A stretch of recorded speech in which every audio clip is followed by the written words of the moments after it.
আসসালামু আলাইকুম। Hello everyone. Welcome back to my channel. সবাইকে নাজমাস কিচেন চ্যানেল থেকে স্বাগত জানাচ্ছি। ঝরঝরে তুলতুলে হায়দ্রাবাদি ইয়াখনি বিরিয়ানি খুবই মজাদার একটি রেসিপি, বিভিন্ন ওকেশনের জন্য একদম পারফেক্ট। তৈরি করাও খুবই সহজ। চলুন কথা না বাড়িয়ে রেসিপিটি দেখে নেওয়া যাক। বিসমিল্লাহির রহমানির রহিম।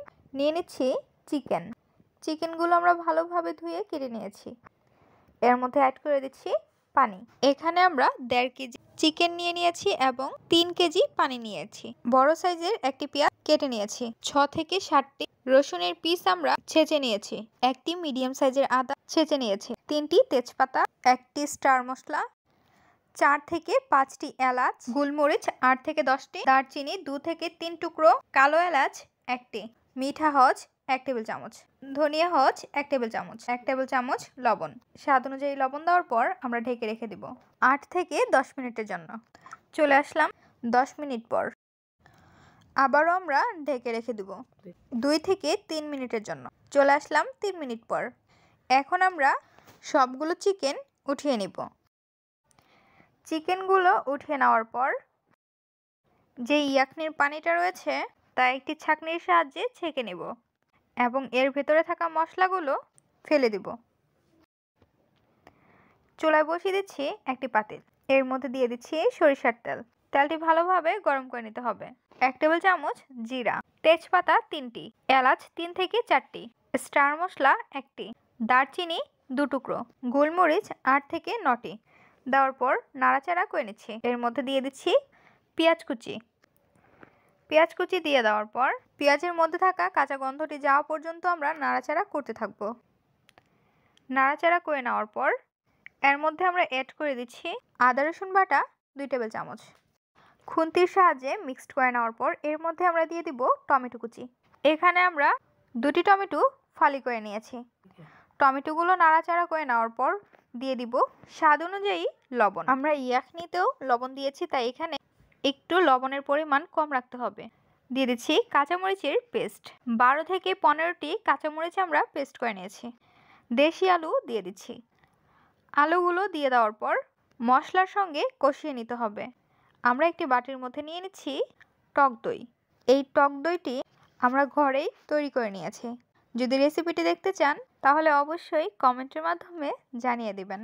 টক দইটি চামচের সাহায্যে মিক্সড করে নিচ্ছি। মশলাটি ভালোভাবে কষানো হয়ে গেলে এখন আমরা এর মধ্যে অ্যাড করে দেব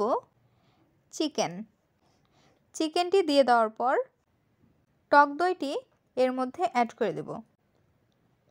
এখন আমরা এর মধ্যে দিয়ে দিচ্ছি অল্প করে পানি। চিকেনটি আমরা ভালোভাবে কষিয়ে নিব। মিডিয়াম ফ্লেমে রেখে চিকেনটি ভালোভাবে কষিয়ে নিতে হবে। এর মধ্যে অ্যাড করে দিব 2 পিস লেবুর রস ভালোভাবে চিপে নিতে হবে।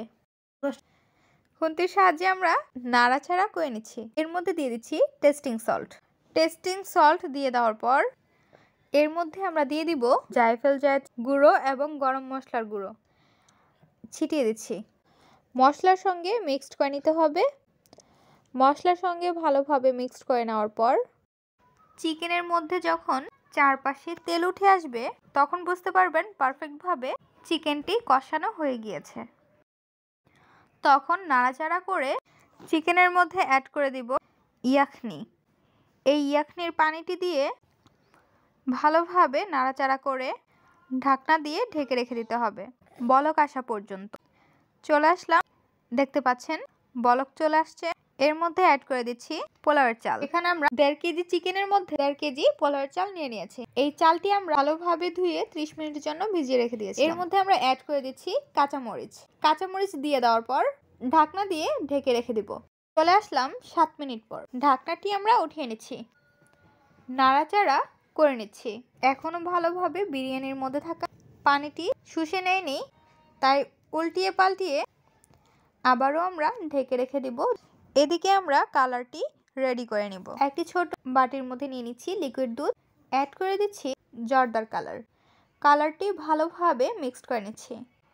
ভালোভাবে মিক্সড করে নেওয়ার পর বিরিয়ানির মধ্যে কালারটি দিয়ে দিচ্ছি। আমরা লম্বা করে 2 পাশে দিয়ে দিচ্ছি। এর মধ্যে দিয়ে দিব খাঁটি ঘি বা গাওয়া ঘি। ঘি অ্যাড করে দেব 3 টেবিল চামচ। ঘিটি দিয়ে দেওয়ার পর অ্যাড করে দেব কেওড়া জল বা গোলাপ জল। কেওড়া জল দেওয়াতে বিরিয়ানির ঘ্রাণটি দ্বিগুণ বেড়ে যায়। দিয়ে দিচ্ছি ধনিয়া পাতা কুচি। চারপাশে ধনিয়া পাতাটি ছিটিয়ে দেওয়ার পর দিয়ে দেব পেঁয়াজ বেরেস্তা। পেঁয়াজ বেরেস্তা দিয়ে আমরা দমে রেখে দেব। পাতিলের নিচে একটি তাওয়া বসিয়ে দমে রেখে দেব 5 মিনিটের জন্য। চলে আসলাম 5 মিনিট পর। ঢাকনাটি উঠিয়ে উল্টিয়ে পাল্টিয়ে নাড়াচাড়া করে নিচ্ছি। দেখতে পাচ্ছেন কতটা ঝরঝরে হয়েছে এবং কত সুন্দর বিরিয়ানির ঘ্রাণ চারপাশে উড়ে বেড়াচ্ছে, ঠিক যেমনটা বিয়েবাড়ির বিরিয়ানিতে হয়ে থাকে। তৈরি হয়ে গেল মজাদার হায়দ্রাবাদি ইয়াখনি বিরিয়ানি। এই বিরিয়ানিটি একবার তৈরি করলে বারবার খেতে ইচ্ছে করবে, এতটাই মজাদার হয়ে থাকে এই রেসিপি। বিভিন্ন ধরনের ওকেশনে এই ইয়াখনি বিরিয়ানিটি আপনারা তৈরি করে নিতে পারেন। মজাদার হায়দ্রাবাদি ইয়াখনি বিরিয়ানি রেসিপিটি আপনাদের কাছে কেমন লেগেছে তা অবশ্যই জানিয়ে দেবেন আপনাদের মূল্যবান মতামতটি। ভিডিওটি যদি ভালো লাগে তাহলে অবশ্যই একটি লাইক করে দিবেন এবং সাবস্ক্রাইব করে আমাদের পাশে থাকবেন। আরও নতুন নতুন রেসিপি দেখার জন্য সবাইকে আমন্ত্রণ জানাচ্ছি। আজকের পর্বে আমরা এখানে বিদায় নিচ্ছি গাইস। আসসালামু আলাইকুম, ভালো থাকবেন সবাই। আল্লাহ হাফেজ।